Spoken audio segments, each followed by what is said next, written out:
That last question is an introduction to what I think of as the first round of call. The first round of call really has to do with identity and the question of who am I in God's story.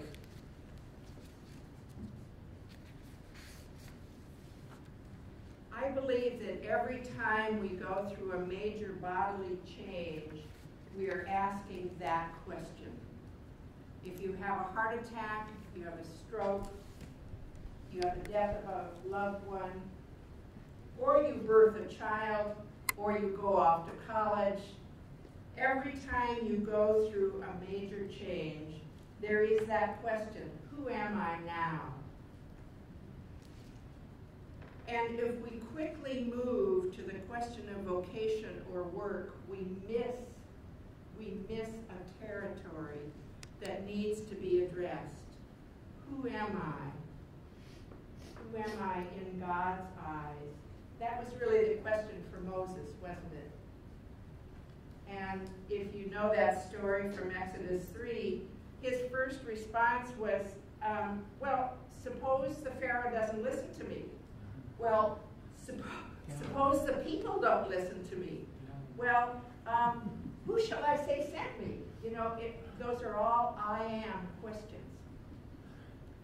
And often they come as, who are you? Who are you to tell me what to do? And that's just the other side of the I am question. So the question about who am I now is one that will come up again and again. And I think that is the first round of call. Then the second round of call really is, what is my work? Not what is my job. Sometimes we're lucky and our work is the same as our job. But I know plenty of people who are doing something to earn a living that is not the work that they are here to do. And so I often ask the question, what is your work right now? And I'm always surprised at how many people really know what it is. Oh, I was talking to a nurse recently and asked her that, what is your work right now? Oh, she said it's to raise my Down syndrome son and get him placed so I can die happy. She said, I worry all the time. He's 42. She is 89 and she is still working because she wants to make sure that Fritz has a safe place. And she just recently got him into a L'Arche community and said to me, now I can die happy. But her work, and she was clear about what her work was. Her work was to get him to a safe place. And so to know your work is to have some clarity about what to say yes to and what to say no to. I'll be telling you some stories about my 91-year-old mother. My mother died about 5 years ago, but when she landed, she had been in independent living for 12 years, and then she fell and landed in assisted living. And she was getting to know people in this new place, and I called her every day. She was in Pueblo, Colorado. I was in Washington, D.C. So I would call her every afternoon at 4, just before she went to dinner, because that was her best time. And I said to her, after about 6 weeks in this new place, Mom, what do you think your call is now? And there's this long silence, and then she said, well, I think it's to bring something decent to the dinner table. You know, the people here, half of them can't hear and the other half can't remember. And so they complain about the food, and she said, it spoils my dinner. So she said, I listen to the Lair Hour, and I write one thing down on my tablet to bring to the dinner table. Now, I think that is a great call because it gave her something every day that we could talk about. I'd say, so what's your question for the day, Mom? So So I could ask her about it. She could respond. It gave her a feeling that she could change the conversation. A wonderful call for late life. But if we don't invite people to think in terms of call, we're missing the boat. Every one of us has a work to do. And if I read the Bible correctly, there is no retirement plan. That is a secular concept, a cultural concept. And we each have a work to do, and we are better for knowing what it is. So to help people identify, what is your work now? It may be as simple as staying healthy, but that tends to be too self-absorbed. I find that people actually are wanting to connect. So what is your work is the second round of call. For Moses, he thought his work was to get those people out of Egypt. And I imagine once they got across the Red Sea, he kind of said, great, I've done my job. And you know that story. It was just the beginning. And he had to go back and answer the question, so who am I now? Now that I've done this particular work, who am I now? And what is my work? We know what it was. 40 years with grumbling, ungrateful people. It was his work. And so for each one of us to be asking that question of ourselves, what is my work? Not necessarily what is my job. If you know what your work is, you can be about it. You can say a firm yes to that work. And you can say a clear no to what isn't your work. I think there's a third round of call. And I think of it as, what is my unique gift?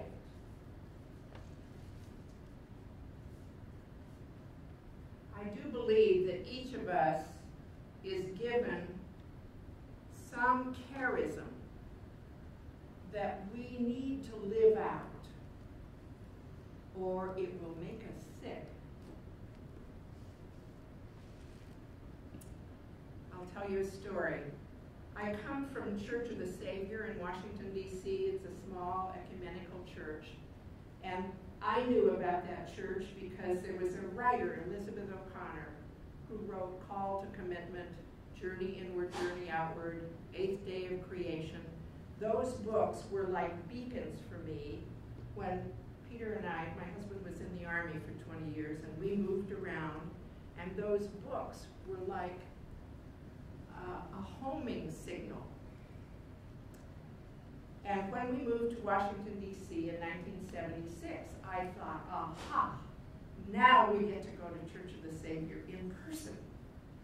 So we headed right down there, and it was 1 month after the church moved into 5 little churches. And it was chaos. I thought we had arrived on the Titanic, and it was going down. And Elizabeth O'Connor at that time was writing and was a very prominent figure. But she said later that she was denying a call. And it was a call to raise money for senior housing. It now exists. It's called Sarah's Circle. It's inner city housing for low-income seniors. And she said to me later, I didn't want to do it because it was going to mean a lifetime of fundraising. And so she was really denying that call and saying, you know, it's about time for me to retire. I don't remember how old she was at the time, but she began to get sick. And she had symptoms that looked a little bit like lupus, and they looked a little bit like rheumatoid arthritis, and she got so crippled that she could not drive to her office. She could not counsel people. And she went for about 10 years to every kind of healer you can imagine. You can read this story in a book that she's written called, which one? Cry Pain, Cry Hope, by Elizabeth O'Connor. And she talked about denying call, and finally, Elizabeth Dole moved into Washington, D.C. with her husband, Bob Dole, name you all know. Elizabeth Dole began coming to the Potter's House, which is a little coffee house that our church runs. And she got acquainted with Elizabeth O'Connor. And she said, I can help you with that. I know a lot about fundraising. This is before she landed at Red Cross. Before she was the president of the Red Cross. So the two of them got together, and Elizabeth O'Connor began to say yes to her call, and she began to get well. I saw her drive again, go to her office again, resume her life, as she began to say yes to that call to eternal fundraising. And today, Sarah's Circle is a wonderful downtown location for low-income seniors because she said yes to her call. I would say that her unique gift was her passion and her writing. And when she denied it, it began to turn in on her. Now, I'm not saying that all disease has that kind of a source, but I am saying that when you have a call that you do not say yes to, there will be consequences. And I think that's true for seniors as well, that we don't do people a favor by assuming that there's a retirement from call. Let's go back to the story of Moses a minute. What was his unique gift? There is a time in that story when God is really irritated at their grumbling and mumbling, and he says, listen, none of you are going into the promised land. Oh, well, maybe we can send Joshua. But Moses wasn't going to get to go to the promised land either. And I think there is a point in that story where Moses goes to bat for the people that have been so ungrateful all these years. And his unique gift was his relationship with God. It wasn't what he was doing, it was the relationship. There wasn't a retirement for Moses. He actually continued to lead the people even though he knew he wasn't going to get the payoff. He wasn't going to get to go to the promised land. And that's the countercultural message.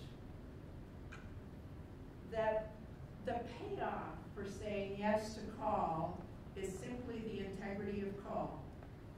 Sometimes we don't get the reward that we thought we were going to get.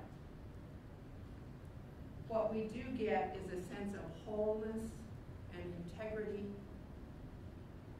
And I'm looping back now to Erik Erikson and his 8 stages of development.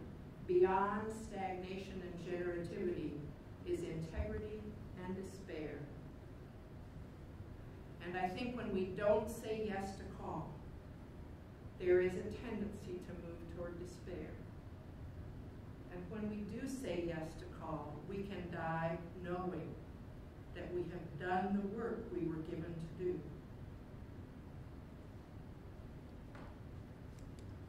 I want to tell you a short story about my own father.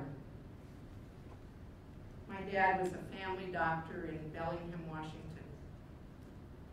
Out of a Dutch background.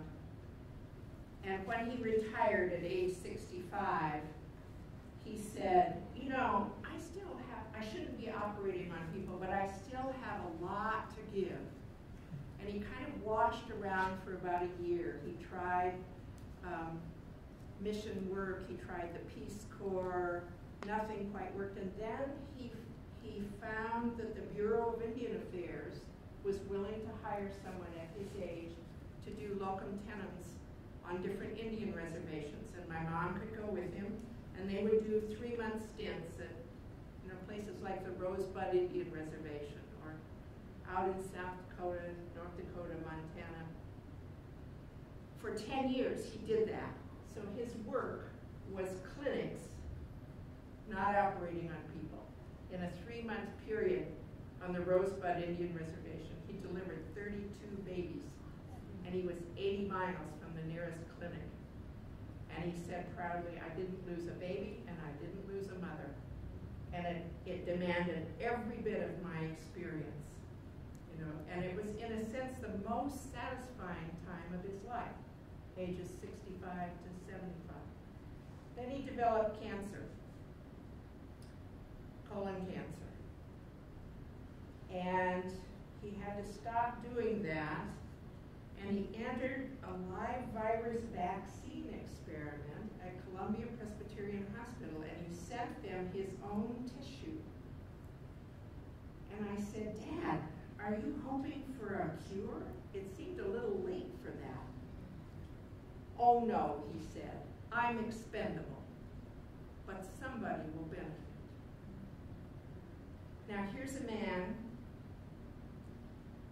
who knew that death was coming, and he had a larger vision for his life.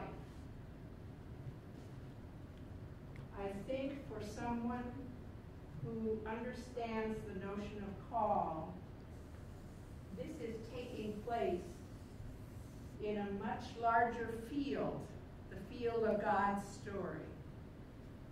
And so he could let go of his life knowing that it would benefit someone else. I think death itself is sometimes a call. My father came out of the Dutch Christian Reformed Church. He did not approve of women preaching. He never heard me preach. He knew I had been to seminary.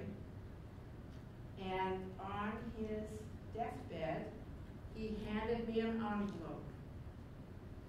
And it said, when I die. He was not a man to mince words. When I die. And he said, here, I know you will do a good job with my service. Now, he lived with such integrity into his life journey. And that was as close as he could come to giving me a blessing. He was not a man of many words or effusive praise. But in that envelope, which only had the listing of the hymns and scriptures that he wanted, there was no letter to me. But in that envelope, he came as close as he could to saying, I've come to the end of my road, and I understand that your call is different. And I really believe that I'm here today because of the life of call that he lived. You know, so I could see that. And all of us have those stories in our lives, or we wouldn't be sitting here. You wouldn't be asking these questions of call if you didn't have someone in your life who lived out of a sense of call. I would like you to share a story of someone you know who lives out of a sense of call.